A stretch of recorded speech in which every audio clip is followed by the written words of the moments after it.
Matapos ang pag-aresto kay PRRD, lumakas ang pro-Duterte sentiment at bumagsak ang trust rating ng administrasyon. Ayon sa isang mapagkakatiwalaang source, naglunsad na ngayon ang administrasyon ng isang communication plan upang ilihis ang atensyon ng publiko patungo sa mga issue ng West Philippine Sea at di umanong disinformation ng mga tinatawag na China trolls ng kanilang embassy.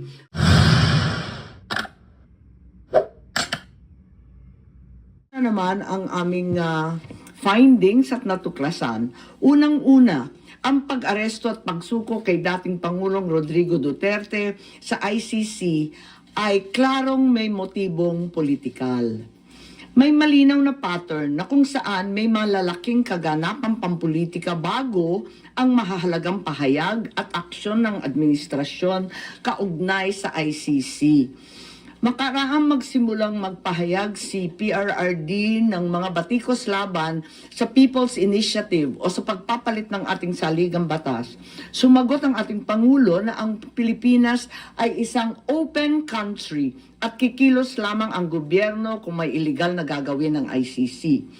Ngunit matapos dumalo si dating Pangulo sa pagdinig ng Quadcom noong 11 November 2024, sumagot ang ating Executive Secretary na maaring makipagtulungan ang mga lokal na otoridad sa Interpol kung hihingi ng tulong ang ICC. Biglang nagbago ang tunog ng gobyerno.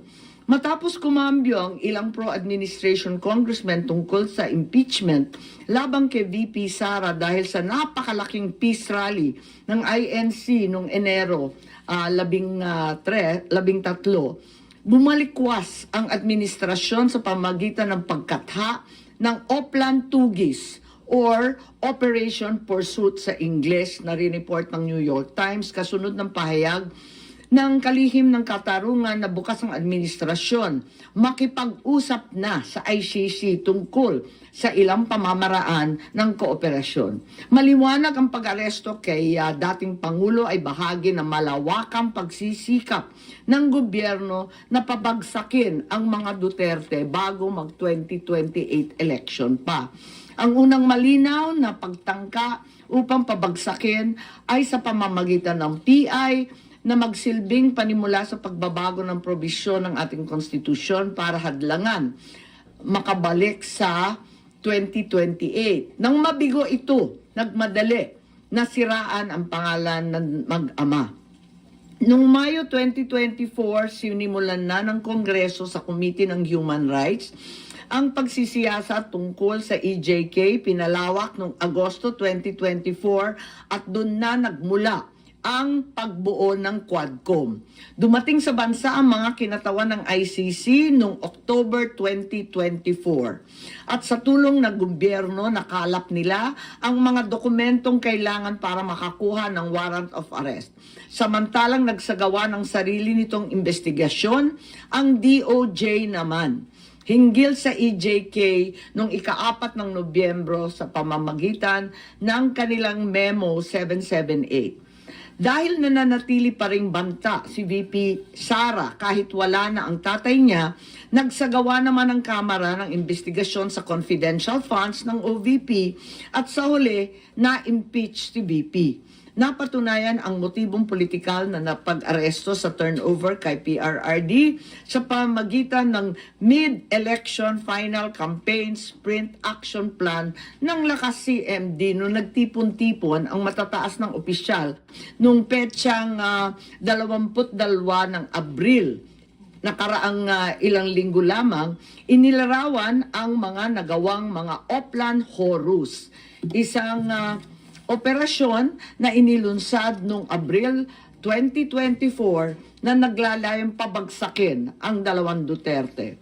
Sa bahagi ng action plan, How to Attack, tinukoy ng ilang ahensya ng gobyerno, kabilang ang PNP, Kamara ng Kinatawan, sa nakipagtulungan ng dating Senador Antonio Trillanes upang tulungan ng ICC prosecutor makakuha ng warrant sa pag-aresto ng dating Pangulo. Binanggit din na nakuha ang kinakailangan boto para sa impeachment ni VP sa pamamagitan ng paggamit ng tinatawag na soft projects katulad ng AIX, AKAP at TUPAD.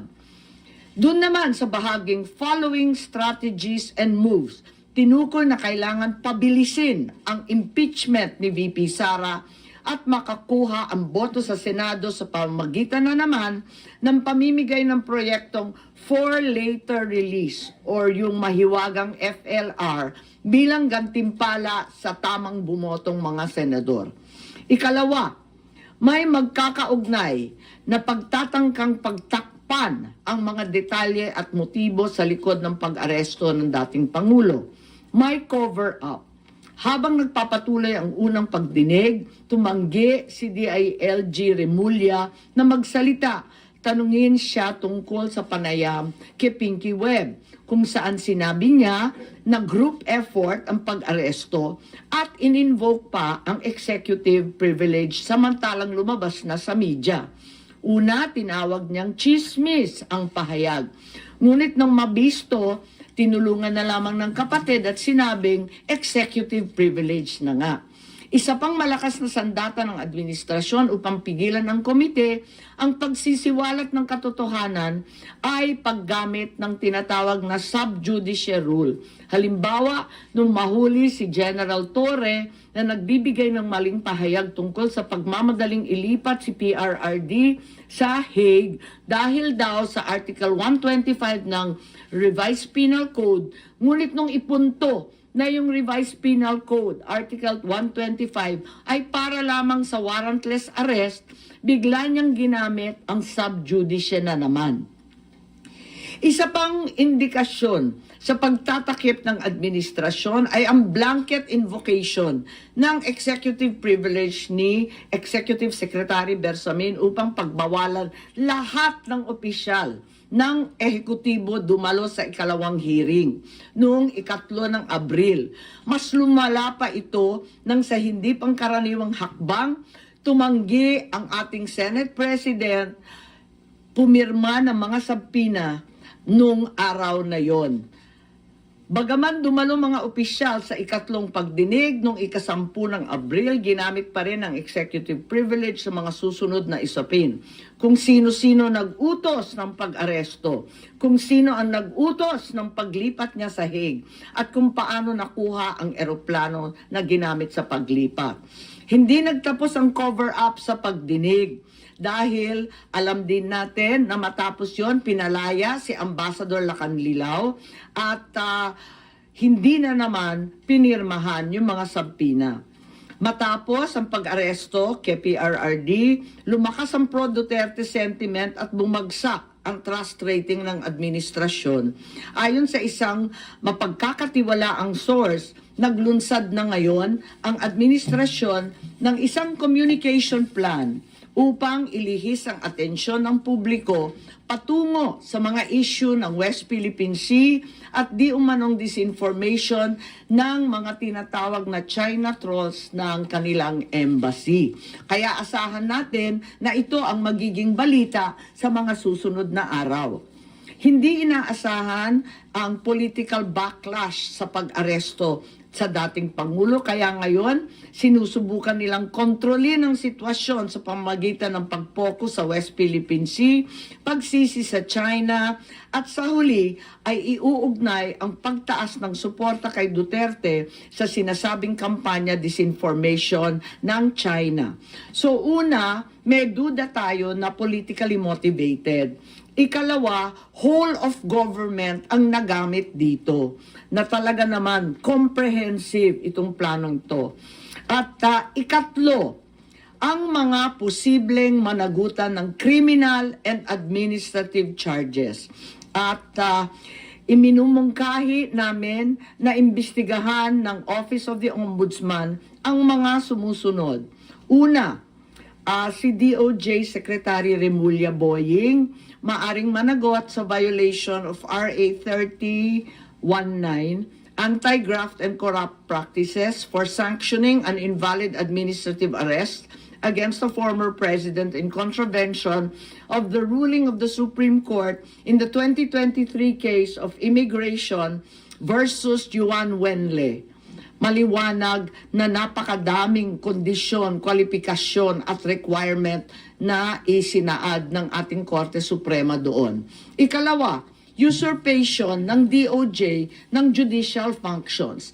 Kahit hindi sila korte, naghahatol sila na halos sila ang naging husgado. Ikatlo, grave misconduct and conduct prejudicial to the best interest of public service. Ikalawa, baka managot din si General Romel Francisco D. Marbil, ang Chief PNP, sa arbitrary detention, Article 124 ng Revised Penal Code. Violation of RA 3019, anti-graft and corrupt practices for inducing or persuading General Torre to perform an act in violation of laws, rules, and regulations or an offense in connection with the official duties of the latter. Grave misconduct and conduct prejudicial to the best interest of public service. Andito rin sa mga nakalista at ayon din sa payo ni dating Supreme Court Justice na nagpayo sa atin na malahil si SILG Secretary John Vic Remulla ay maakusahan din ng arbitrary detention katulad nung iba. Violation of 31.9 for inducing General Torre and Marbil to perform an act in violation of the Constitution and our laws. Ikatlo, grave misconduct and conduct prejudicial to the best interest of public service. Ang ikaapat na maaring patawan din ng kaso ay si General Nicolas Torre III. Maaring managot sa arbitrary detention. 2 counts of arbitrary detention, not only against the former president, but also against former Executive Secretary Medialdea. Ikalawa, violation of RA 7439 for not allowing the former president to be visited by VP Sara, both his daughter and his named counsel, and for forcing the former president's lawyers to leave him. Also, the violation of 3019 for allowing himself to be induced or persuaded by General Marbil or SILG Remulla to perform an act in violation of law, rules, and regulations in connection with his official functions. Grave misconduct and conduct prejudicial to the best interest of public service ay maaari ring ipataw laban kay General Torre. Ikalima, Ambassador Marcos V. Lacanilao. Maaring managot sa usurpation of official functions, Article 177 of the Revised Penal Code, pagsisinungaling sa ibang kaso at perjury sa ilalim ng Article 183 of the Revised Penal Code, false testimony in other cases, and perjury in solemn affirmation under Article 183 of the Revised Penal Code, at conduct prejudicial to the best interest of the service. So ito ang further findings namin. Hindi ko masara yung investigasyon kasi marami pa ring mga issue katulad ng sinong tumulong sa ICC, yung tungkol sa eroplano na nanatiling bukas at masalimuot. So, nais kong ipakita ang isang video na nagawa na ganito rin ang pahayag. Simulan po natin ang video na maaring mapanood ng ating mga kaibigan. Enero 28, 2024, sa first Maisog Rally sa Davao, nagliyab ang balita at social media. Matapang, walang preno. Mr. President, baka susunod ka sa dinaanan ng tatay mo. Diyan ako takot. Ayaw ko mangyari sa iyo yan. Nagbato ng maaanghang na salita si dating Pangulong Rodrigo Duterte laban kay Pangulong Marcos tungkol sa di umano'y paggamit ng droga at ang kontrobersyal na People's Initiative. Sino man magsabi na walang paki ang Senado sa usaping ito, isa lang ang masasabi ko, walang gamot sa kakapalan ng mukha mo. Sa Senado, sa kapareho at sumunod pang mga buwan, si Senator Amy ang nangunan. Pakialam sa PI, wala kayong pakialam sa PI, wala kayong Siya ang unang nagtawag ng pansin. Siya ang unang nagtanong, para kanino ba talaga ang PI na yan? Marso 2024, sa kabila ng bamayan sa harap ng sambayanan, narinig natin si Pangulong Marcos. Matatag, matapang, The International Criminal Court has no jurisdiction over the Philippines as we remain to have a working judicial system and law enforcement mechanisms. walang jurisdiksyon ang ICC sa Pilipinas. Sa sabong, nagpagpag siya ng balahibo. Ang hindi natin alam, paghupa ng alikabok ay nagsimula ng ilatag ang plano para muling sumagi sa ICC. Kaya pagtungtong ng Mayo, tahimik ngunit mabilis ang galaw. Isinumite ng DOJ ang legal brief para sa posibleng pag-aresto kay FPRRD.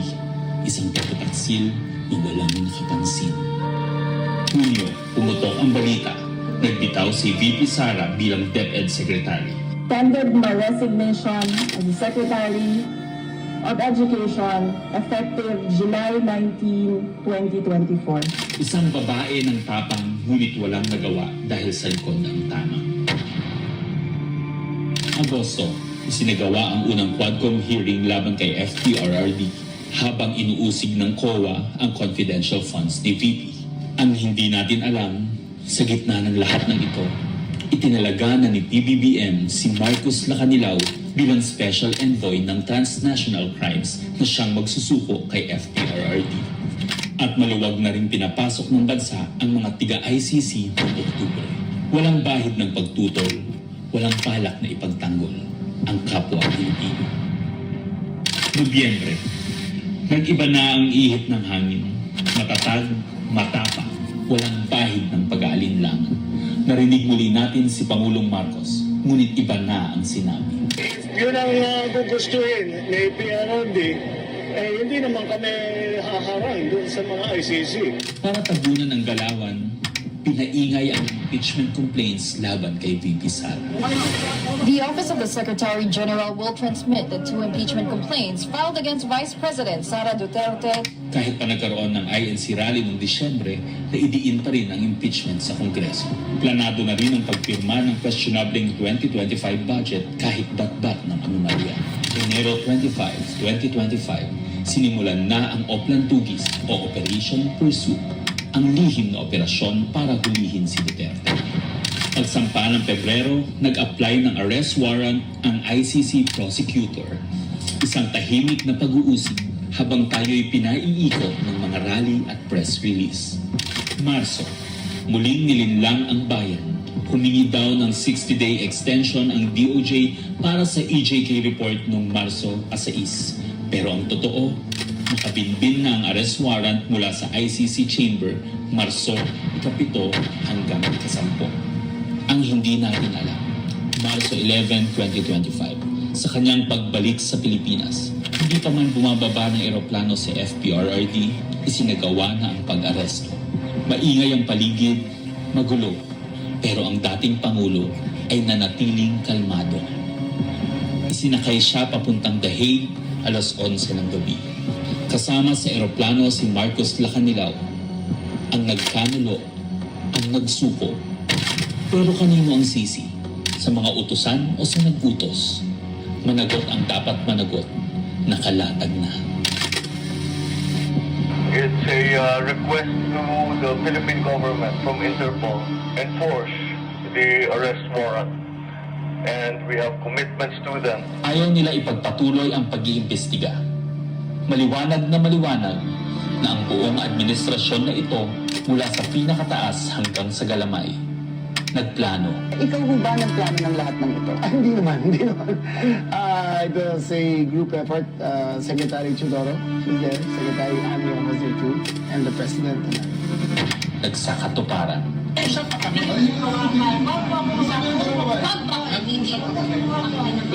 Kayo mga Nagkagulo. Tayong magawa. Wala tayong magawa dahil mismo ang gobyerno. Nagtakpanan. Mamili ka. Kapag warrantless arrest, edi may period. Kapag may warrant, walang period. I'm being cautioned by the DOJ, ma'am, that it may be sub judice already to discuss that because of the habeas corpus pending in the Supreme Court. Ngunit lumabas ang buong katotohanan. Ganito pala ang bagong Pilipinas. Hindi man lang natin alam. Tahimik ang pagtataksil. There was no red notice and what was issued was merely a diffusion. Tahimik ang pagwasak. Paliwanag mong maigi, representative ka ba ng Pilipinas or representative ng Interpol? Pipili ka lang. Represent ko po ang Interpol NCB Manila. So mali itong papel na to. Harapan ang pagtalikod.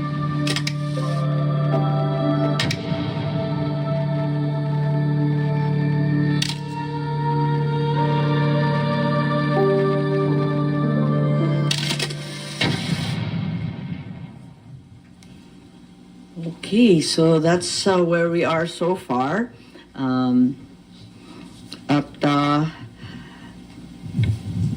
Mahirap hindian ang sinasabi sa bidyong yan na may isang malawakang plano na may kinalaman sa politika at sa 2028. Yun. Hello. Po. Ma'am, how's your relationship with the President? Nakapag-usap na po kayo? No, I haven't seen him in ages. I'm sure he's not happy about what's happening. I'm certainly miserable about these developments. Sinasabi niyong plano ng gobyerno, pinlano ito, politically motivated. You think PBBM allowed this po? Hindi ko alam, inako ni SOJ Boying Remulla na siya nag-utos. Ngayon hindi ko alam kasi sa isang banda, masasabing alter ego ang bawat membro ng kabinete. Sa ibang banda naman, kusang ginawa ni Secretary of Justice. May pinaimbestigahan kayo sa Office of the Ombudsman, so i-furnish niyo sila ng copy ng findings ninyo, ma'am?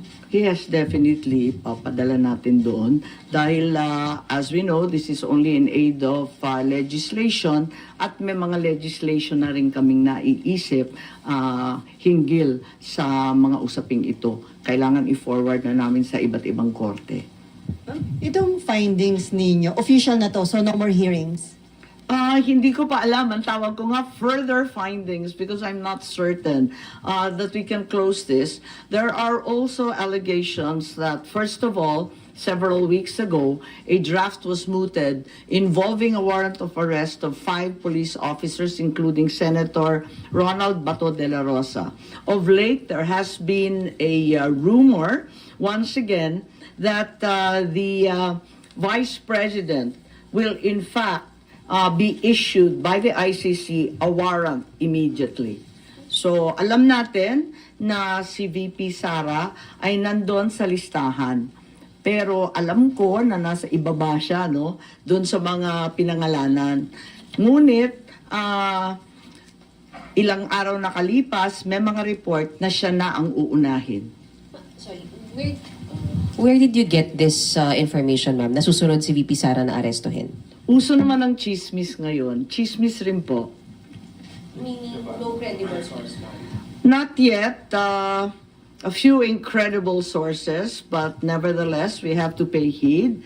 And let me make it clear, I will oppose that warrant with everything I have.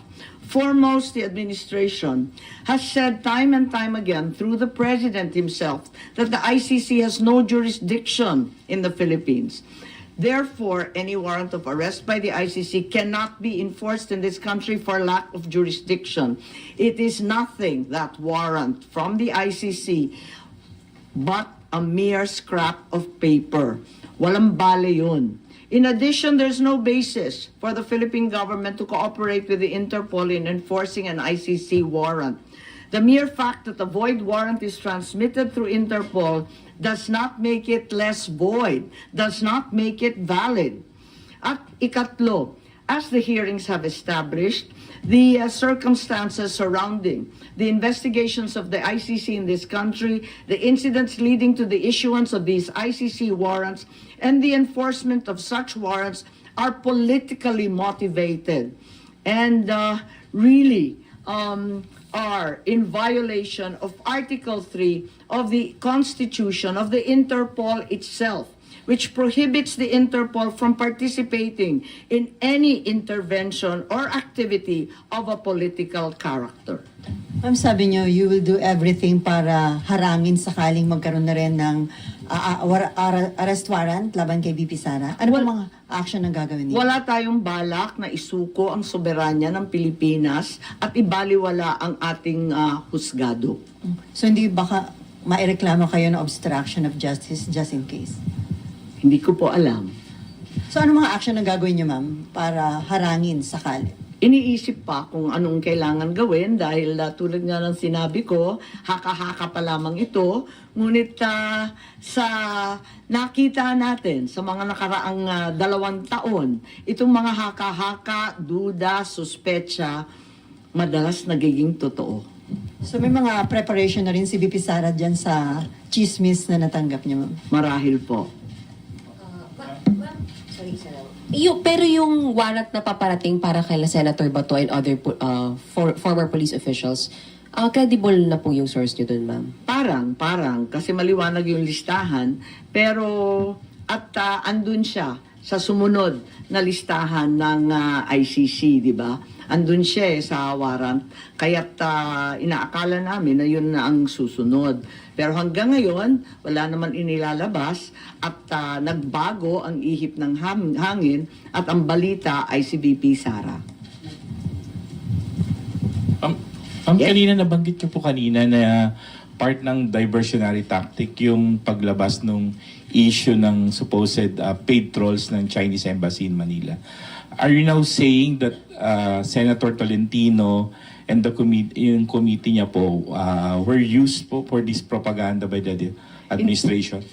Ay hindi ko naman gawain bumatikos ng kapwa senador, pero ang alam ko may utos talaga sa admin media na i-divert at mag-squid tactics ng bonggang-bongga, i-divert sa iba't ibang balita, tulad ng mga sagupaan, yung fake news nga na tinake over na, yung kung ano-anong mga isla at islet, tapos yung balita ng 20 pesos rice, sinabay-sabay para ilayo sa tunay na problema. But as a sitting senator po, kayo po hindi kayo nababahala if there's some truth to it na although it's a widespread speculation na even before pa na gumagamit yung China ng machinery, ng propaganda machinery regarding sa WPS issue. Naku naman, sigurado tayong meron. Walang pagkakaila, walang duda na meron silang makinarya para dyan. Meron din ang mga Amerikano, meron din yung iba't ibang mga malalaking bansa. Marami talagang nakikialam. Next time po. Ma'am, how do you feel about people saying na hindi maganda na kayo po kinampihan nyo yung mga Dutertes, yung kalaban ng kapatid nyo, more than dun sa kadugo nyo po sa si President Marcos? How do you feel about that? Masamang-masama ang loob ko, ngunit ang akin lamang, kailanman hindi kami nag-away ng aking kapatid. Yung mga amuyong sa palasyo, yung mga larian, yung mga lulong, ayun, sila po ang ating kaaway. At hindi ko naman kinakampihan ang isang panig laban sa isa. Ang pinapanigan ko lamang ay ang soberanya ng Pilipinas na isinusuko natin. Nakakahiya naman itong ginagawa natin na. Ma'am, sino daw yung lulong? Abangan po ninyo. Abangan po ninyo. Pero ma'am, hindi ba in a way parang baka ma-destabilize yung leadership mismo ng kapatid nyo dito sa mga nagiging findings at mga statements nyo against people around him? Hindi ko linalabanan ng sinuman, binabasa ko lang ang lumabas sa katibayan mula sa hearing. Wala akong magagawa kung litaw ng litaw ang katotohanan. So, okay lang kung medyo makadestabilize ito sa leadership ni... Wala tayong pagnanais mag-destabilize sa Pilipinas. Marami na tayong problema. Ngunit ang katotohanan ay kinakailangan mangibabaw sa lahat. Alas na lang po. Ma'am, may balita na parang may intention na ang manalo ay mga pro-China and then kapag nanalo, ipapa-repeal yung batas about yung maritime zone law. Wala akong alam kung tungkol dyan. Ako ay tanging pro-Pilipino. Ipaglalaban ko ang ating bansa tulad ng ginawa ng tatay ko sa sino man at anumang dambuhalang kapangyarihan. Sen, good morning. Do you think yung pagsasampa ng reklamo sa ombudsman could help deter kung ano man yung susunod na plano ng ICC para magdalawang isip yung mga nagpatupad nung una kay dating Pangulo? Sana po. Sana po. Inaasahan ko po. Kailan po kaya yung pagsasampa ng reklamo? Tignan natin kung anong magagawa. Ito lang yung mula sa amin sa findings, ito ang lumilitaw at saka si Justice Ascona, sabi niya may labag talaga sa ating saligang batas, sa ating mga batas na pinaiiral at kinakailangan managot yung naglabag. Sorry.